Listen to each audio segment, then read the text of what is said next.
This story is titled, My Father Decided to Kick Me Out and Rent My Room to Strangers During the Holidays, but I made him regret his decision. Hey Reddit, my name is Marcus, and I'm 19 years old. I graduated from high school just 2 months ago, which should have been one of the happiest times of my life.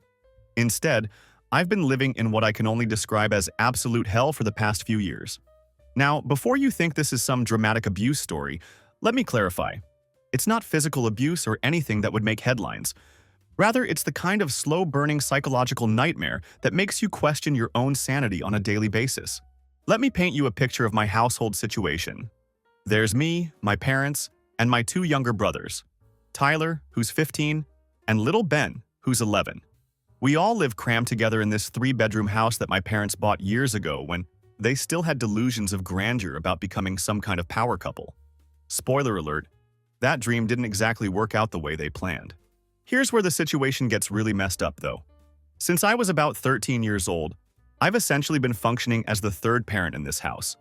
Every single morning, I'm the one getting Tyler and Ben ready for school. I make their lunches, pack their backpacks, drive them to school, and pick them up afterward. I help them with their homework every evening, cook dinner at least half the time, and handle Ben's bedtime routine, including reading him stories and making sure he actually falls asleep. The weekends are even worse because that's when I become their full-time babysitter while my parents go out or run their various errands. I'm the one taking Tyler to basketball practice, driving Ben to birthday parties and playdates, and sitting in waiting rooms during their doctor appointments when my parents claim they're too busy to handle it themselves.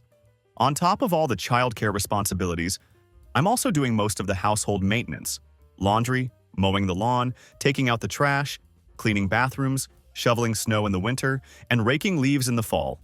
Basically, if there's a household chore that needs doing, chances are I'm the one doing it. My brothers don't contribute anything to the household because, according to my parents, they're too young to handle real responsibilities. The irony is that I've been doing all of this stuff since I was in middle school, when I was barely older than Tyler is now.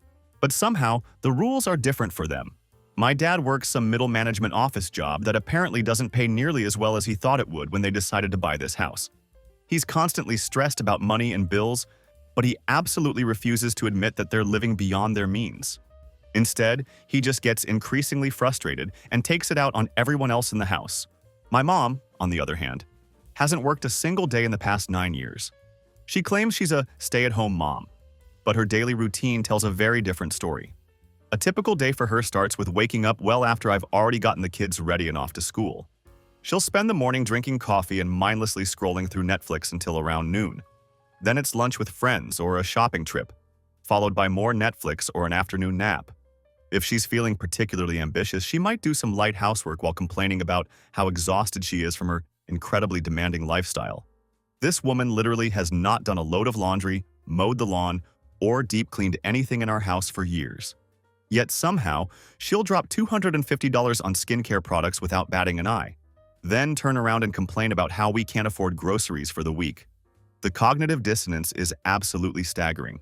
She drives around in a BMW SUV that she insisted she needed for the kids, but guess who's actually doing all the driving? That's right, me in my beat-up Toyota Camry that I bought with money from my part-time job during junior year. Meanwhile, she uses her luxury vehicle primarily for trips to the nail salon and shopping centers. The level of entitlement from this woman is honestly unreal.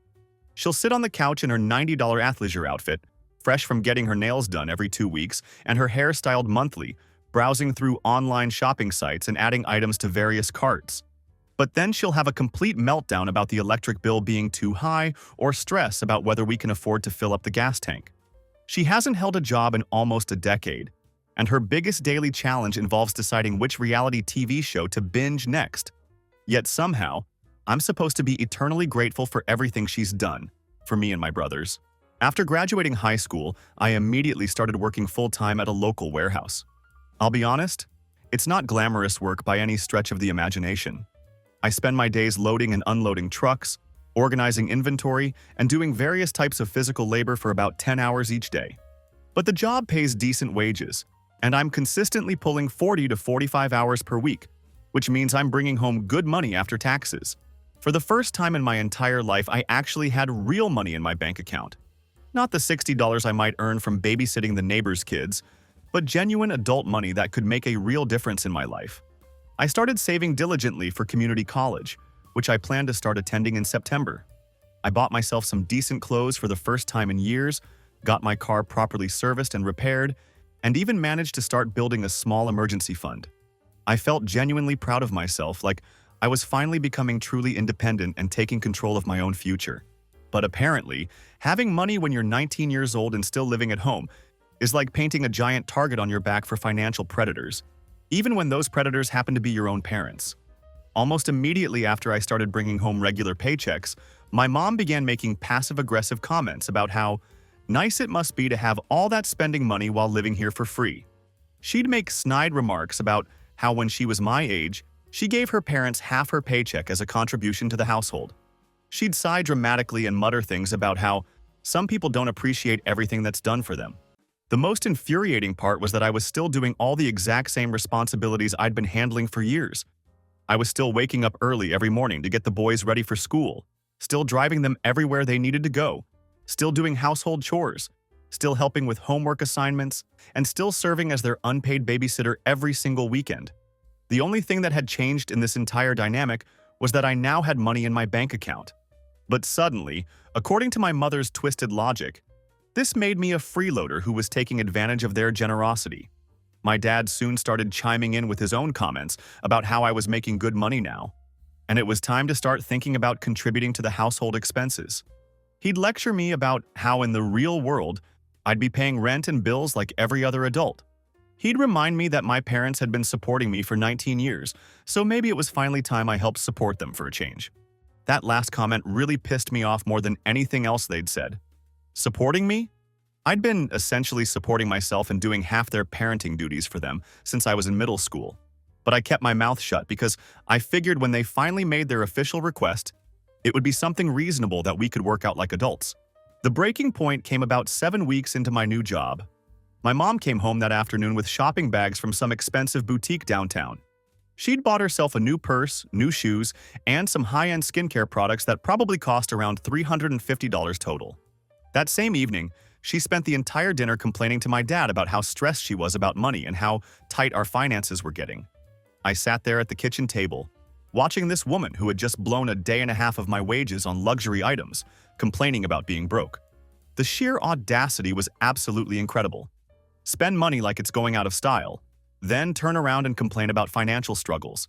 That's when my parents decided it was time to call an official family meeting. Picture this scene.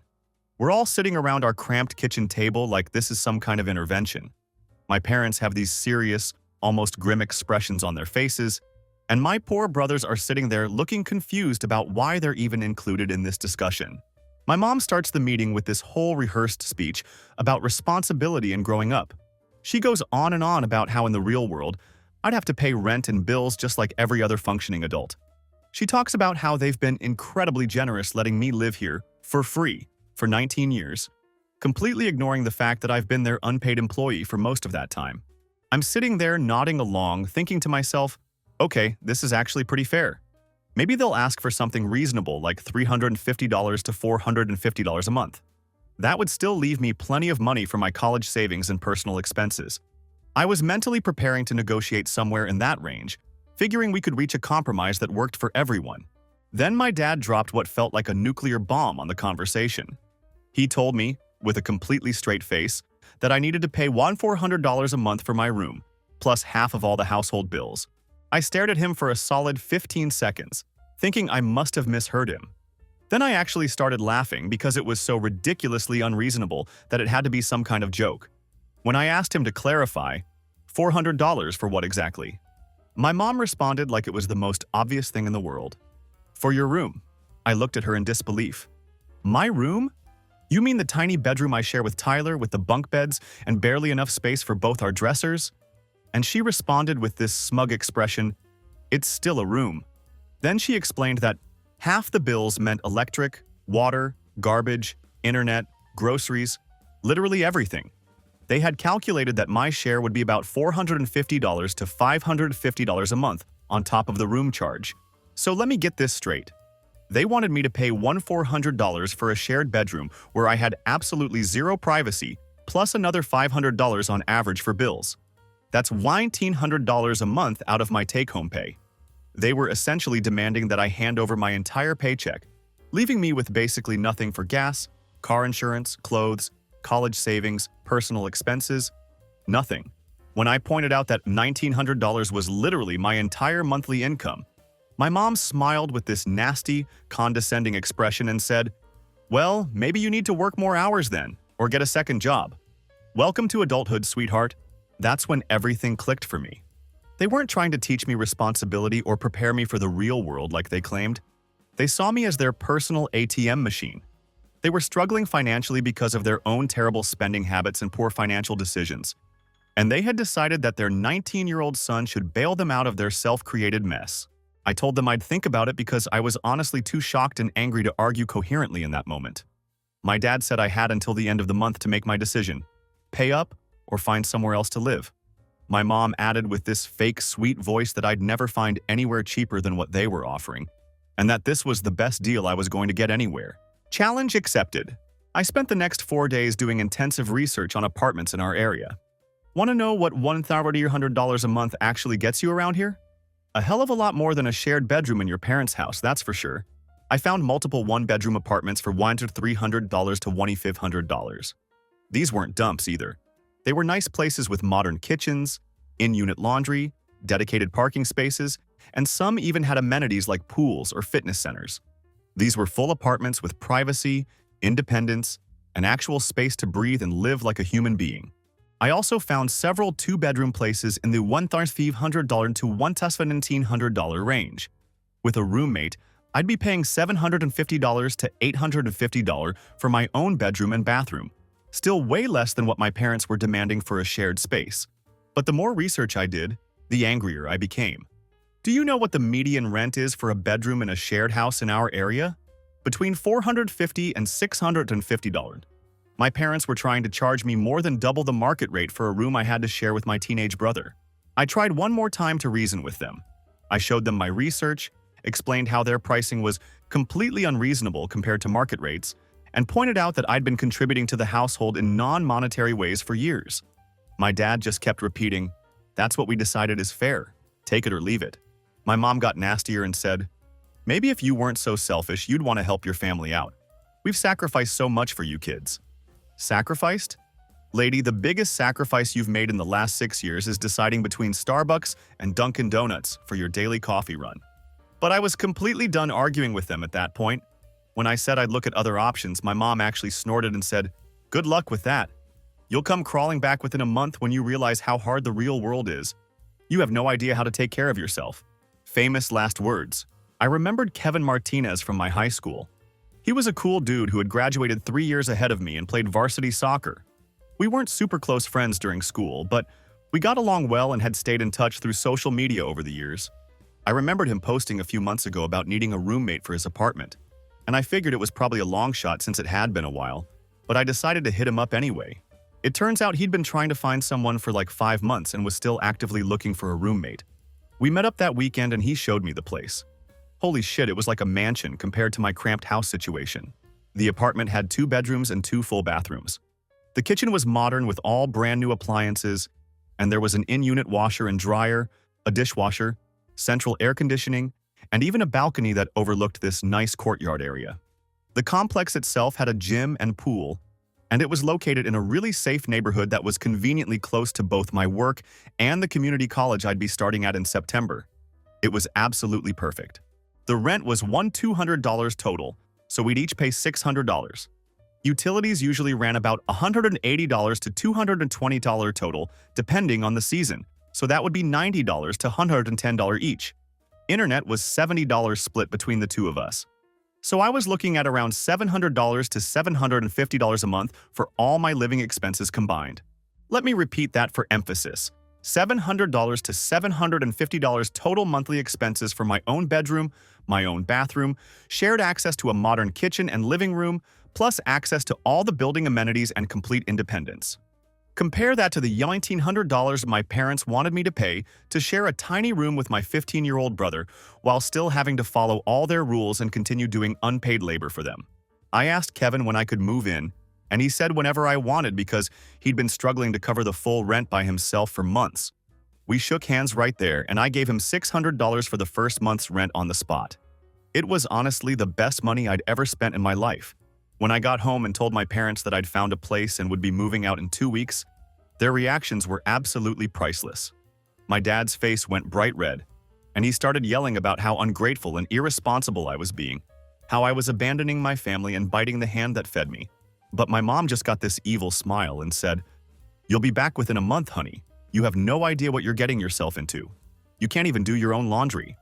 This was coming from a woman who was saying this to someone who had been doing the entire family's laundry for the past 4 years. My little brothers were the only ones who seemed genuinely upset about my decision. Ben started crying and asking if I didn't love them anymore. Tyler was quiet, but I could tell he was worried about what would happen when I left. I felt terrible for them because they were the only innocent parties in this whole mess. I pulled them aside and explained that I wasn't moving far away, that I'd still see them all the time and that this didn't change how much I loved them. But I also made it clear that I wasn't going to let our parents take advantage of me anymore.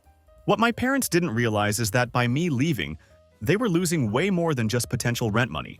They were losing their live-in babysitter, chauffeur, handyman, and housekeeper all at once. Moving day was incredibly weird.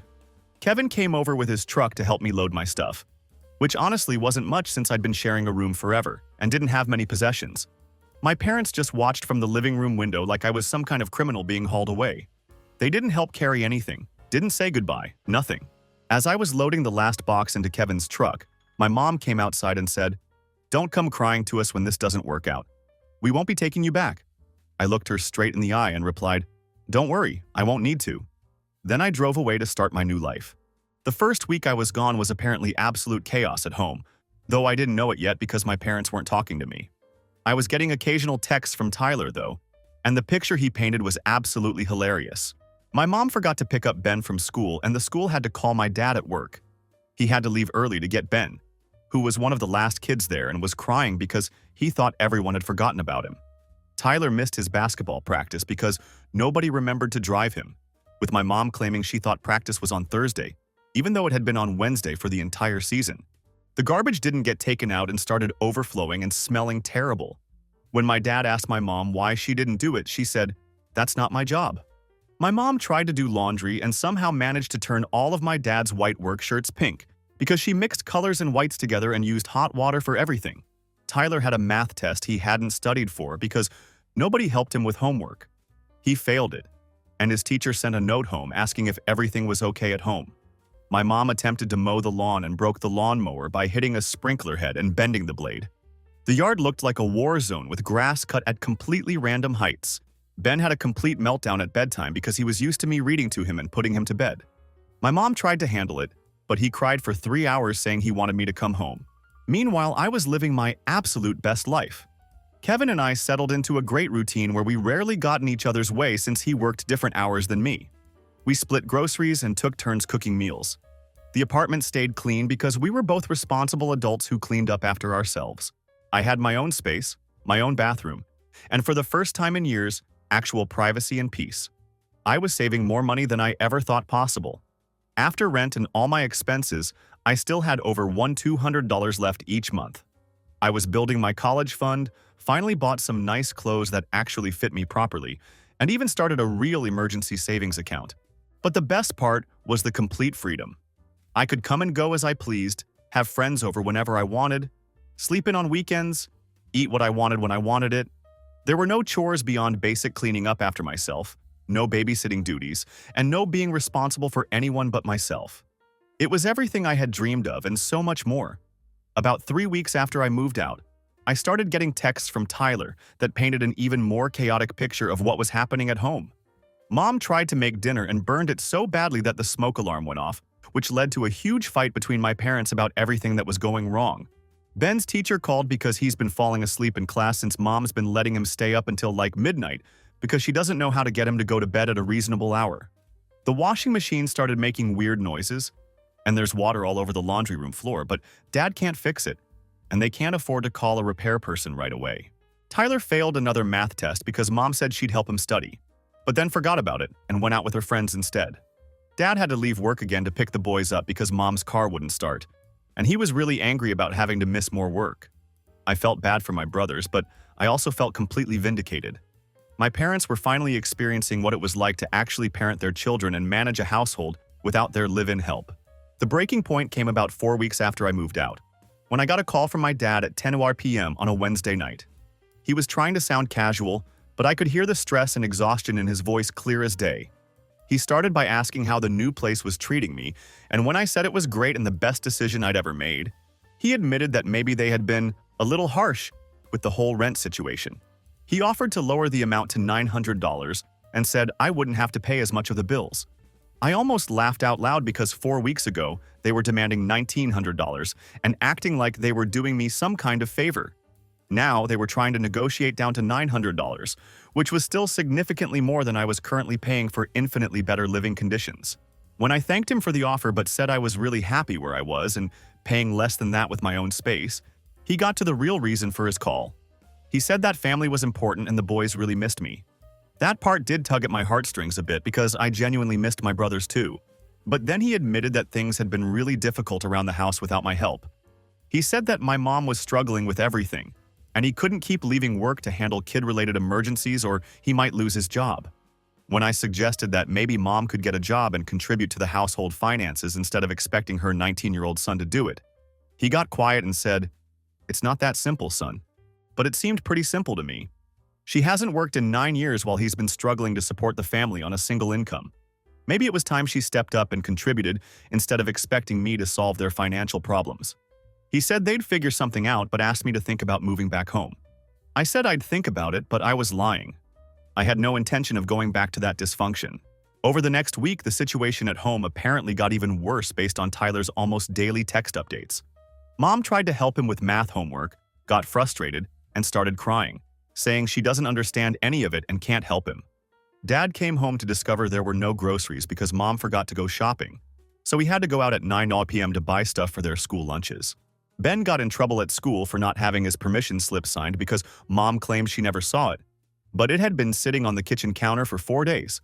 The dishwasher broke and there are dirty dishes everywhere because Mom says she doesn't know how to fix it and Dad doesn't have time to deal with it.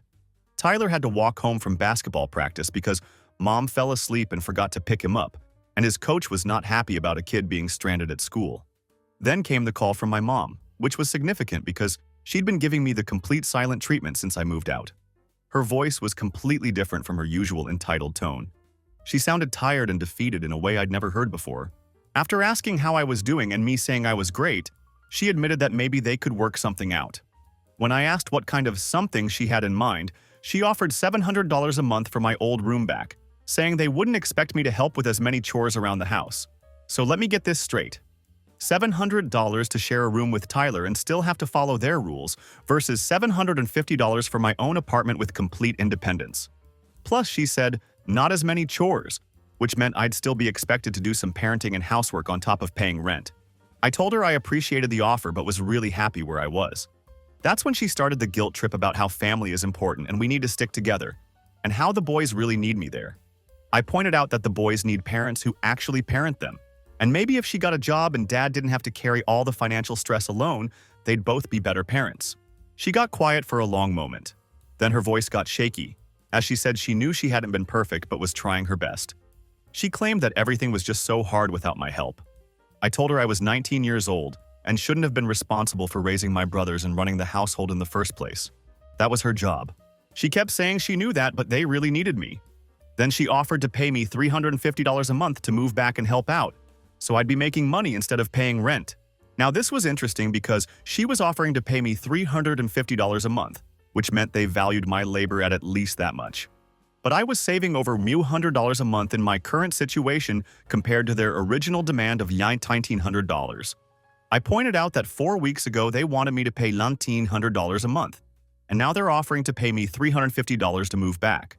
That's a $2,250 difference, and I asked what exactly had changed.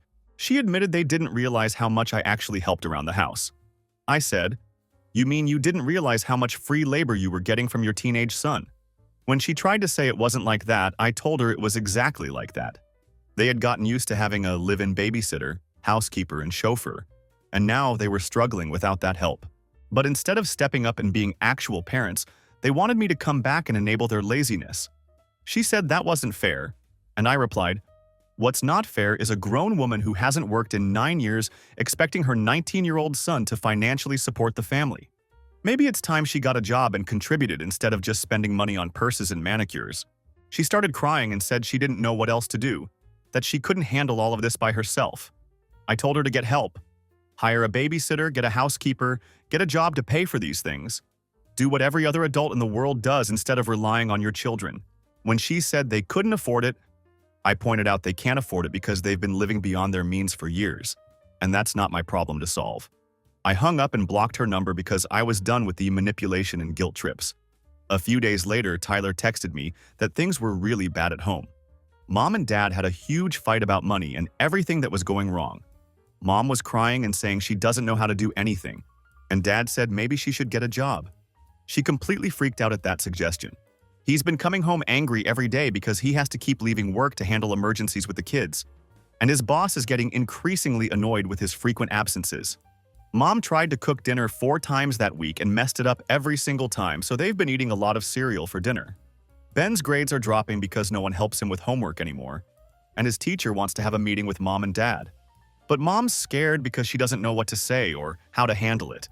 I felt bad for my brothers, but this was exactly what my parents needed to experience: the natural consequences of their choices and years of poor decisions. The final blow came about 5 weeks after I moved out, when my dad called me again. This time, he didn't even try to hide his desperation. He told me straight up that they were struggling. Really struggling. Mom couldn't handle everything. He was missing too much work.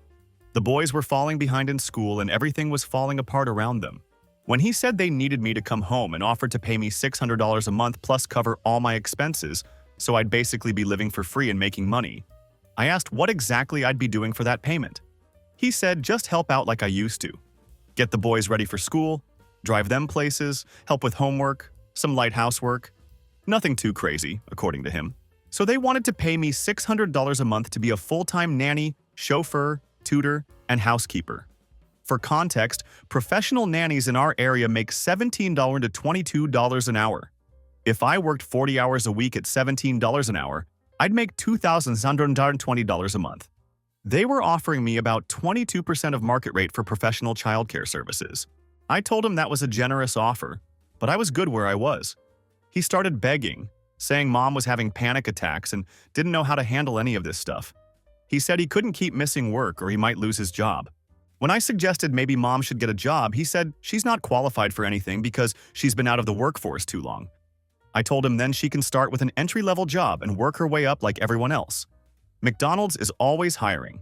He said that wasn't realistic, and I replied, what's not realistic is expecting your 19-year-old son to sacrifice his independence and future to enable his mother's refusal to work.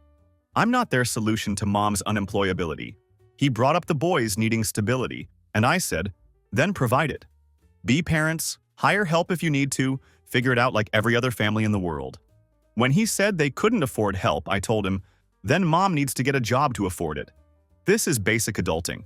He was quiet for a long moment, then said in a completely defeated voice that he never thought it would be this hard. I told him it was always this hard. I was just doing most of the work for him. He asked me to please just think about it because they really needed me, and I said I had thought about it and the answer was no. They made their bed, now they have to lie in it. I hung up and felt a surge of satisfaction because for the first time in my life, I had all the power in this relationship. About 3 weeks later, my mom showed up at my apartment unannounced. Kevin answered the door and came to get me, saying, "There's a woman here who says she's your mom, and she looks pretty upset." I went to the door and there she was, looking like absolute hell. Her hair was unwashed, she had no makeup on, and she was wearing sweatpants and an old t-shirt. This was a woman who usually wouldn't be caught dead without a full face of makeup and designer clothes. I stepped outside and closed the door behind me to ask what was going on. She started crying and said everything was falling apart. She couldn't do this anymore and didn't know how to take care of the boys by herself or manage the house. She was failing at everything. When I told her to get help or hire someone, she said they couldn't afford it because Dad might lose his job from missing so much work. The bills were piling up. Ben's teacher wanted to meet about his grades dropping. Tyler had failed 3 more tests. The washing machine was still broken. And there's water damage in the laundry room now. I said, "That sounds like a lot to deal with." And she agreed, saying that's why she needed me to come home.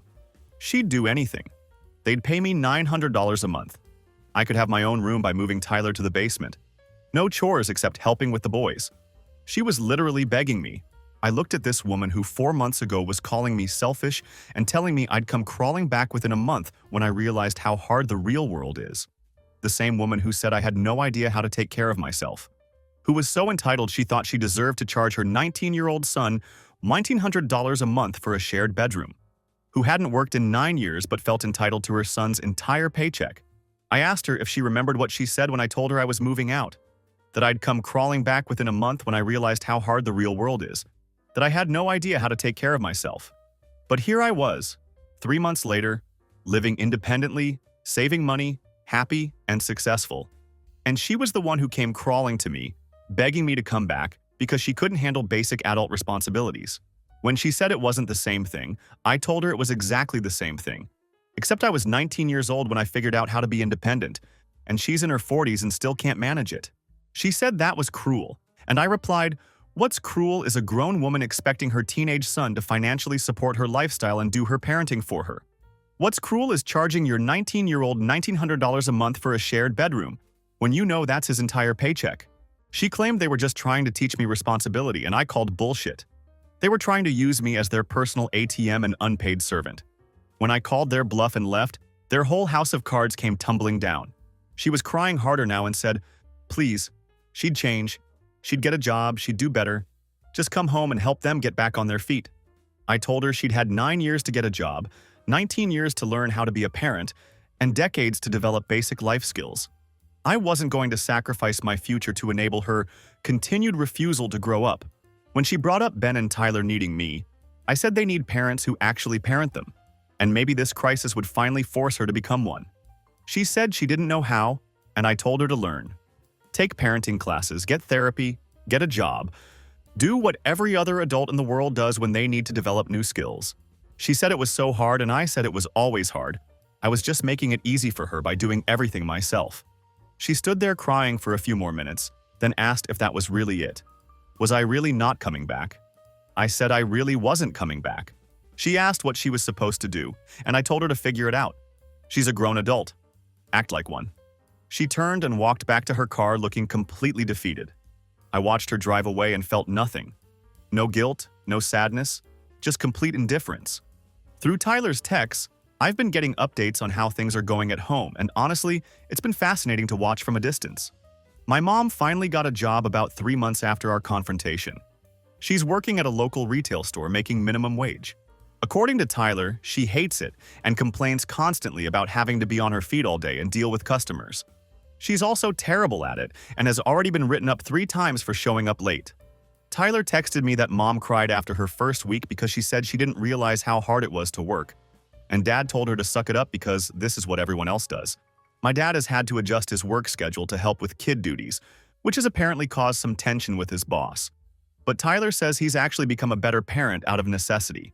He's learned how to help with homework, started cooking basic meals, and is more involved in their daily lives. Tyler admitted that dad's actually not that bad at the parent stuff.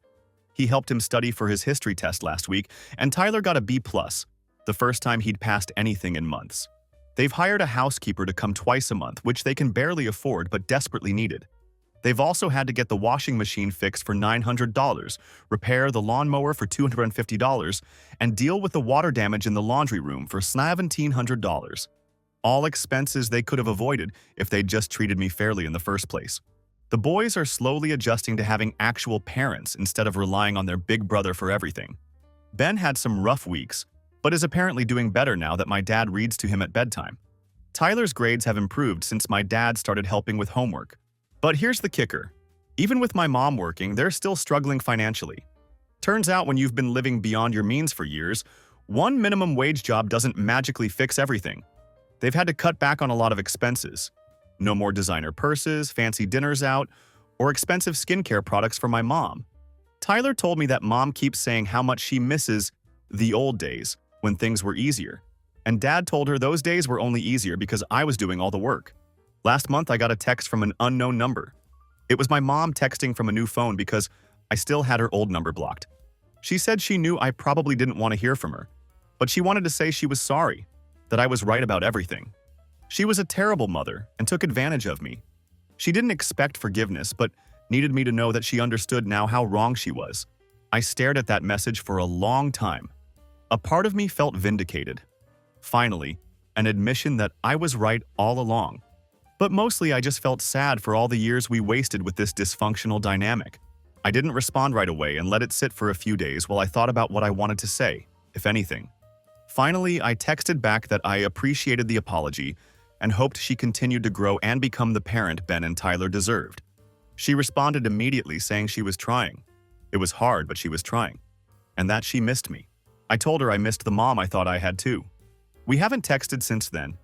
And honestly, I'm okay with that. I don't need a relationship with her right now. Maybe someday in the future when she's proven she can be a real adult and parent. But not now. I do see my brothers regularly now. I pick them up every other weekend and we hang out, go to movies, play video games, grab food. But it's different now because I'm their big brother, not their third parent. I don't help with homework or handle their problems for them. I just spend quality time with them and let our actual parents do the parenting. At first, Ben kept asking me to come home and why I couldn't just move back because they missed me so much. I sat him down and explained it in terms he could understand, like how he felt when Connor was taking his toys at school and he had to learn to stand up for himself. Sometimes grown-ups have to stand up for themselves too, even with family. Tyler gets it more now that he's older.